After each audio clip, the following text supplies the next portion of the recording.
Mr. Jack Conway.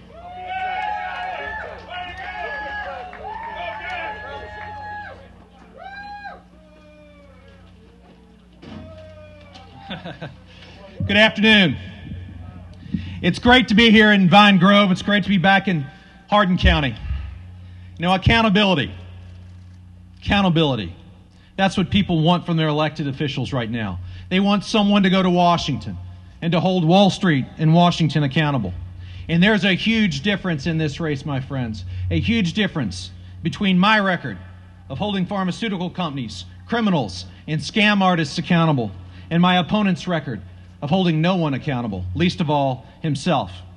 You know, this race for the United States Senate presents a clear choice between my proven record of holding people accountable and protecting Kentucky families, and my opponent's record, which shows that he does not understand our state and doesn't understand our values.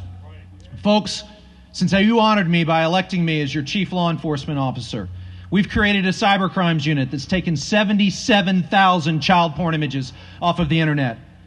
Because I understand that indeed drugs are a pressing issue in the Commonwealth of Kentucky, I have reached across the aisle and worked with Hal Rogers. I've reached across the aisle and worked with other Republican officials. We've worked with Operation Unite. We've worked with our federal counterparts, and we helped shut down that drug pipeline coming in from Florida. And I will stay focused on the problem of prescription pills when I'm your next United States Senator, because I understand Kentucky, and I understand this is indeed a pressing issue. Because I believe in holding the pharmaceutical companies accountable, I took them on. And because I took them on, Medicaid fraud collections are up over 600% since I became Attorney General. Abuse and neglect prosecutions are up over 300% since I became an Attorney General. Folks, that's a record. That's a record of taking a public office and treating it as a public trust. And that's just what I'll do as your next United States Senator. I want you to go to our website. Go to jackconway.org. Look at our specific plans for the future. We're proposing a hometown tax credit, a tax credit that, according to Moody's.com, would create 11,000 jobs right here in the Commonwealth of Kentucky.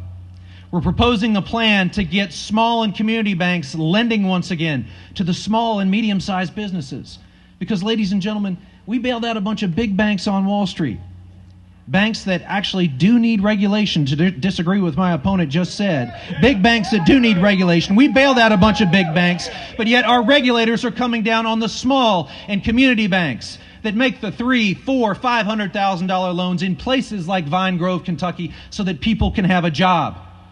We need to get those folks lending once again. We need a top-to-bottom review of our trade deals, because we've lost 100,000 manufacturing jobs in the Commonwealth of Kentucky. And that's not right when we trade with people who don't play by the same rules by which we play. I think we need to extend the R&D tax credit, because the Center of Innovation and New Energy Research and Jobs of the Future ought to be right here in the Commonwealth of Kentucky. And while I have an opponent who says he's going to balance the entire federal budget next year, but he won't tell you how he's going to do it this year, go to jackconway.org. Check out my plans, 5 specific plans that would trim nearly $500 billion in spending. It's responsible, it's the right thing to do, and we're going to get it done if you elect me to the United States Senate.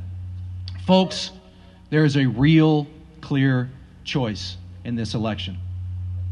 Between someone who wants to preach about Bolsheviks or preach about Russia or preach about Greece and someone who truly understands our values here in the Commonwealth of Kentucky. I understand your values. I understand that drugs are a pressing issue, and I understand that the federal government needs to help on that issue. Unlike my opponent, I understand that, you know what? Sometimes nonviolent behavior, it ought to be against the law. Shame on my opponent for saying nonviolent behavior shouldn't be against the law. What would he do with Bernie Madoff? What would he do with drug dealers? Shame on my opponent for saying he doesn't support the Americans with Disabilities Act.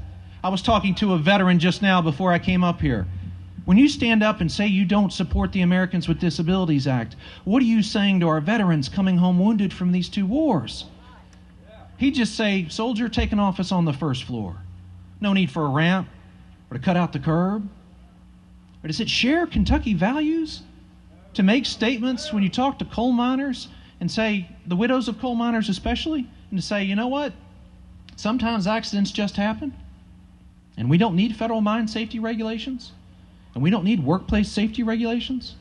Folk, those are not Kentucky values. I share your values, and on November the 2nd, we're going to win a great victory. I'm going to end the politics that plays to your fear rather than your hopes. And I'm going to wrap up by quoting Bill Clinton. You know, there's nothing that's wrong with America that can't be fixed by what's right with America. And we're going to do that on November the 2nd. Thank you very much.